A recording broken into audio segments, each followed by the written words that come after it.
पिछले एपिसोड में हमने देखा था कि लीजी और प्रिंसेस को लग रहा होता है कि उन्होंने बैड डीमन को खत्म कर दिया, लेकिन बैड डीमन तो मरा नहीं होता है। वो दोबारा से वहां पर आ चुका था और वहां पर आने के बाद वो उन दोनों के ऊपर अटैक करना स्टार्ट कर देता है, जहां पर इस बार तो बैड डीमन ज्यादा पावरफुल दिखाई दे रहा था। और वो जैसे ही प्रिंसेस के ऊपर हमला करने वाला होता है, लीजी वहां पर आकर प्रिंसेस को तो बचा लेता है, लेकिन इससे उसकी जान चली गई थी। पर तब वहां पर प्रिंसेस ने अपनी सारी पावर लीजी को देना स्टार्ट कर दिया था ताकि जल्द से जल्द वो होश में आ सके। इस वजह से लीजी के पास वापस से पावर आने लगती है और वो काफी मेहनत करने के बाद इतना पावरफुल बन चुका था कि वो खुद से दोबारा जिंदा हो सके। जिसके बाद यहाँ से ये एपिसोड शुरू होता है। तो इस एपिसोड की शुरुआत में प्रिंसेस जो होती है वो अभी भी लीजी के वापस से होश में आने का इंतजार कर रही थी। तभी वहाँ पर लीजी होश में आ जाता है, जिसे देखकर तो प्रिंसेस की खुशी का ठिकाना नहीं रहता। वो उससे कह रही होती है, लीजी तुम ठीक हो गए, ये देखकर तो मैं बहुत ही ज्यादा खुश हूँ। जिस पर लीजी कह रहा होता है, हाँ मैं बिल्कुल ठीक हूँ, मैं यहाँ पर इस बैड डीमन को सबक सिखाने के लिए आया हूँ, आप लोग बस यहाँ पर आराम करो, मैं अकेले ही यहाँ पर इस बैड डीमन को खत्म कर दूंगा। लेकिन तब प्रिंसेस उसे शांत करवाते हुए कह रही होती है, लीजी यहाँ पर रुक जाओ, तुम अभी होश में आओ ना, तो तुम्हें थोड़ा सा आराम कर लेना चाहिए। मेरा जो जनरल है वो बैड डीमन के साथ फाइट करने के लिए गया है, वो उसे संभाल लेगा, अगर बाद में जरूरत पड़ी तब तुम आ जाना। इधर हम जनरल और बैड डीमन के बीच हो रही फाइट को देख पाते हैं, जहाँ दोनों ने अपनी पावर का इस्तेमाल करते हुए एक दूसरे के ऊपर अटैक करना स्टार्ट कर दिया था। जहाँ इन दोनों की फाइट काफी ज्यादा जबरदस्त चल रही होती है, दोनों एक दूसरे को कई टक्कर दे रहे होते हैं। और ये फाइट देखकर लीजी जो होता है वो प्रिंसेस से कह रहा था कि माना यहाँ पर जनरल बैड डीमन के साथ फाइट कर रहा है, लेकिन मुझे नहीं लगता कि ये फाइट ज्यादा देर तक चलने वाली है। ये बैड डीमन जनरल को हरा देगा, क्योंकि मैंने भी बैड डीमन के साथ फाइट की है, उसके पास बहुत ज्यादा पावर है। इधर हम जनरल को देखते हैं जो अब बैड डीमन के साथ फाइट करते हुए वहाँ पर उसकी हालत खराब कर देता है। जिस चीज से तो बैड डीमन बहुत ज्यादा गुस्सा हो चुका था, वो वहाँ पर कह रहा होता है, बस बहुत हो गया, इन कीड़े मकोड़े ने तो मेरी यहाँ पर हालत खराब कर दी है, अब मैं दिखाता हूँ कि मैं क्या कर सकता हूँ। जिसके बाद वो अपनी और ज्यादा पावर को एक्टिवेट करना स्टार्ट कर देता है, जिस वजह से तो वो पहले से भी 4 गुना ज्यादा बड़ा हो चुका था। वो नॉर्मल हाइट का था, तब भी उससे फाइट करना इतना ज्यादा मुश्किल था, लेकिन अब तो वो 4 गुना ज्यादा बड़ा हो गया होता है। अब नहीं लग रहा था कि जल्दी यहाँ पर कोई भी इस बैड डीमन को हरा पाएगा। जनरल वहाँ पर तब भी उस बैड डीमन के ऊपर अटैक करने की कोशिश कर रहा होता है, लेकिन बैड डीमन तो बस एक ही अटैक करते हुए उसे उठाकर वहाँ से बहुत दूर फेंक देता है। ये देखकर तो प्रिंसेस भी घबरा चुकी थी, इसलिए वो जल्दी से अपना गुइकिन बाहर निकाल कर उसका इस्तेमाल करते हुए बैड डीमन के ऊपर लगातार अटैक किए जा रही होती है। लेकिन उसके अटैक का भी बैड डीमन के ऊपर कोई असर नहीं हो रहा था, उससे तो अब किसी भी अटैक का असर नहीं हो रहा होता है। ये सारी चीजें देखकर लीजी जो होता है वो बैड डीमन के ऊपर बड़ी सावधानी के साथ नजर रखे हुए था, ताकि वो यहाँ पर इस बैड डीमन की कोई ना कोई कमजोरी ढूंढ सके। उसके बाद तो वो आसानी के साथ बैड डीमन की जान ले लेगा। जिसके बाद लीजी जो होता है श्याओकी से कह रहा था, श्याओकी तैयार हो जाओ, मैं तुम्हें जहाँ जहाँ कहते जाऊंगा ना वहाँ वहाँ इस बैड डीमन के ऊपर अटैक करते जाना। वो जगह इस बैड डीमन का कमजोर पार्ट है, इसलिए श्याओकी इसके लिए तैयार हो जाता है और वो वहाँ पर लीजी के वेपन के ऊपर बैठते हुए बैड डीमन के पास ही आ जाता है। जहाँ आने के बाद जहाँ पर लीजी ने बताया था, श्याओकी वहीं के ऊपर अटैक कर देता है, जिस वजह से तो बैड डीमन वहाँ पर थोड़ा सा कमजोर हो चुका था। लीजी वहाँ पर जनरल से कह रहा था, जनरल आप भी वहाँ पर अटैक करो जहाँ मैं आपको बता रहा हूँ। श्याओकी आप दोनों एक साथ बैड डीमन के ऊपर उसकी कमजोर जगह पे अटैक करते जाएंगे ना, तो मुझे लगता है कि आसानी के साथ यहाँ पर मारा जाए। इसलिए श्याओकी और वो जो जनरल होते हैं दोनों ने बैड डीमन के कमजोर हिस्से के ऊपर अटैक करना स्टार्ट कर दिया था, जिस वजह से तो बैड डीमन की यहाँ पर हालत खराब होने लगती है। लेकिन तब भी वो यहाँ पर जल्दी हार मानने वालों में से नहीं था, उसके ऊपर काफी सारा अटैक लग चुका होता है। फिर भी वो यहाँ पर अपनी पावर का इस्तेमाल करते हुए जनरल और लीजी को सबक सिखाने की कोशिश कर रहा था। लेकिन श्याओकी और जनरल भी वहाँ पर रुकने के लिए तैयार नहीं थे, वो लोग लगातार कई सारे अटैक उसके ऊपर करते जा रहे होते हैं। पर अब यहाँ पर बैड डीमन इस चीज से बहुत ज्यादा गुस्सा हो चुका था, वो यहाँ पर इतने ज्यादा अपनी पावर को अनलीश करता है कि उसके ऊपर जनरल और श्याओकी का जितना भी अटैक लगा था वो सारा का सारा अटैक निकलकर दूर फेंका जाता है। और अब यहाँ पर बैड डीमन वापस से नॉर्मल हो चुका था, वो भी अपनी पूरी पावर के साथ। पर यही तो लीजी की चाल थी, वो जो अटैक बैड डीमन के ऊपर हुआ था उस अटैक को अपनी बॉडी के ऊपर से निकालने की वजह से जहाँ जहाँ से वो अटैक निकला होता है वहाँ की जगह पर बड़े बड़े होल हो जाते हैं। उस होल के अंदर से तो बैड डीमन की सारी पावर बाहर फेंकाने लगी थी। ये देखकर तो वो एकदम घबरा जाता है, लेकिन जब तक वो यहाँ पर कुछ सोच समझ पाता इससे पहले ही वो एकदम जोरदार धमाके के साथ टुकड़ों में बदल जाता है। अब तो ऐसा लग रहा था कि यहाँ पर बैड डीमन सच में मारा गया होगा, वो दोबारा यहाँ पर नहीं जिंदा हो सकता। जिसके बाद जनरल जल्दी से भागते हुए प्रिंसेस के पास आता है ताकि देख सके कि प्रिंसेस यहाँ पर ठीक भी है या फिर नहीं। वो वहाँ पर लीजी से भी कह रहा होता है, लीजी तुमने यहाँ पर अभी कैसी टेक्निक का इस्तेमाल किया, ये तो कमाल की थी, तुमने आसानी के साथ बैड डीमन के कमजोर हिस्से को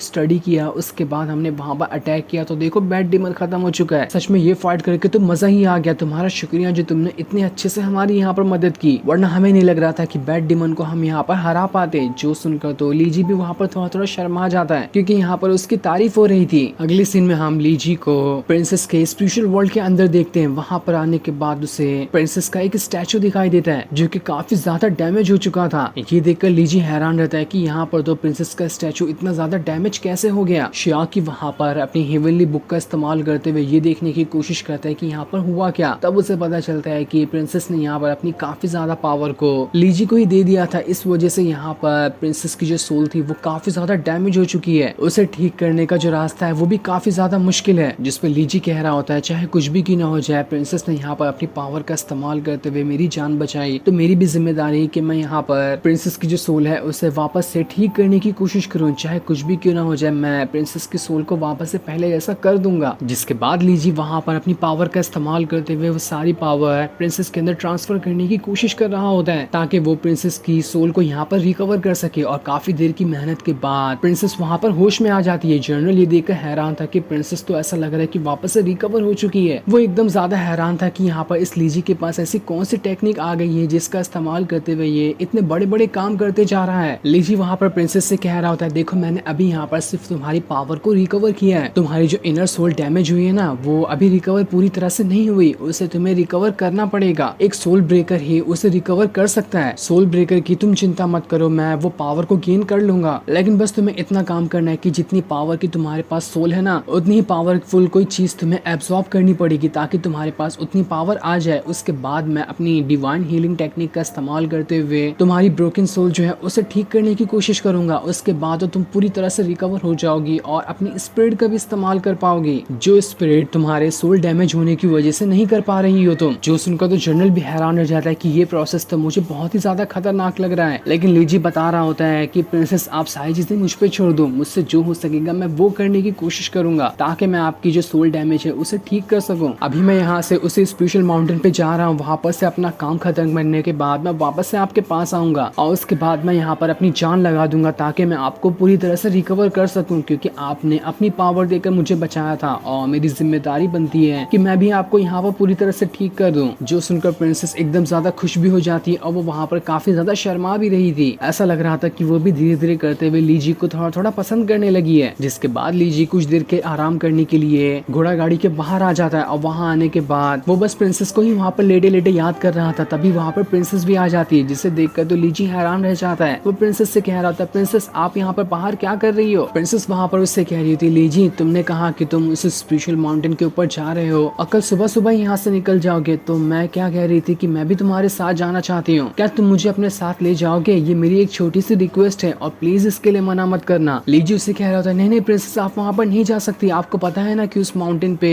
इतने ज्यादा पावरफुल बीस्ट वगैरह रहते हैं, हर टाइम आपकी जान पे खतरा हो जाएगा, अगर आपको कुछ हुआ तो मैं बिल्कुल भी बर्दाश्त नहीं कर सकूंगा, इसलिए नहीं नहीं आपका वहाँ जाना बिल्कुल भी बेहतर नहीं है। लेकिन प्रिंसेस वहाँ पर लीजी से कह रही होती है हाँ तुमने ठीक कहा, लेकिन तुम वहाँ जाओगे और वहाँ से आओगे तब तक तुम कितने दिन लग जाएंगे और मैं तुम्हारे साथ रहे बगैर इतना दिन तो नहीं गुजार पाऊंगी, इसलिए मैं सोच रही हूँ कि मैं तुम्हारे साथ ही जाऊँ। और वैसे भी साल भर महल के अंदर रहने से मुझे बिल्कुल भी अच्छा नहीं लगता, मुझे पहाड़ जाकर कुछ एडवेंचर फील करना ही है, इसलिए मैंने तुमसे कहा कि तुम मुझे साथ ले चलो। हमारा जो फैमिली है उसे और ज्यादा पावरफुल बनाने के लिए कुछ सालों पहले मेरे फादर ने मुझे अपने फैमिली बिजनेस के अंदर ही डाल दिया ताकि मैं अपनी फैमिली का बिजनेस संभालूं और उसके बाद हमारे पूरी की पूरी फैमिली और राजगद्दी जो है उसे संभालने की कोशिश करूं। इन सब चीजों की वजह से ही मैं बहुत ज्यादा बिजी हो चुकी थी, ना ही मैंने ठीक तरह से अपनी कल्टीवेशन पे भी ध्यान दिया। और जैसे मेरी कल्टीवेशन पावर कम हुई, मेरे जो और भाई लोग हैं उन्होंने ये डिसाइड कर लिया कि वो मुझे हटाकर वहाँ की राजगद्दी खुद ले लेंगे। मैं हमेशा से कल्टीवेशन करना चाहती थी, लेकिन मेरी कल्टीवेशन पावर मेरी सोल ब्रेक होने की वजह से जल्दी नहीं बढ़ पाती है। मैंने बहुत ज्यादा कोशिश की कि मैं अपनी सोल को वापस से रिकवर कर सकूं, लेकिन वो जल्दी रिकवर हो ही नहीं। और जब मैंने तुम्हें जिंदा करने के लिए अपनी सारी की सारी पावर दे दी तब तो वो सोल और ज्यादा डैमेज हो चुकी है, जिसे अब रिकवर करना बहुत ज्यादा मुश्किल होगा। सारे लोगों ने ये डिसाइड कर लिया कि जब मैं 18 साल की हो जाऊंगी तो उसके बाद हमारी फैमिली को और ज्यादा पावरफुल बनाने के लिए हमारे जो नेबर किंगडम है उसमें मेरी शादी करवा देंगे ताकि हमारी फैमिली का जो रिलेशन है वो नेबर किंगडम के साथ और अच्छा बढ़ सके, जो कि मैं बिल्कुल भी नहीं चाहती। मैं ऐसे वगैरह के चक्कर में बिल्कुल भी नहीं फंसना चाहती हूँ। मेरे फादर भी इस चीज के साथ है, उन्होंने भी मेरी परमिशन नहीं सुनी और ये रिश्ता पक्का करने की बात कह दी। लेकिन अब मुझे लगता है कि मेरे पास ये आखिरी मौका है जिसका इस्तेमाल करते हुए मैं अपनी पावर को बढ़ाते हुए अपनी स्पीड को अवेकन कर सकती हूँ। उसके बाद मैं सारे लोगों को दिखा दूंगी कि कोई भी मेरे सामने नहीं टिक पाएगा।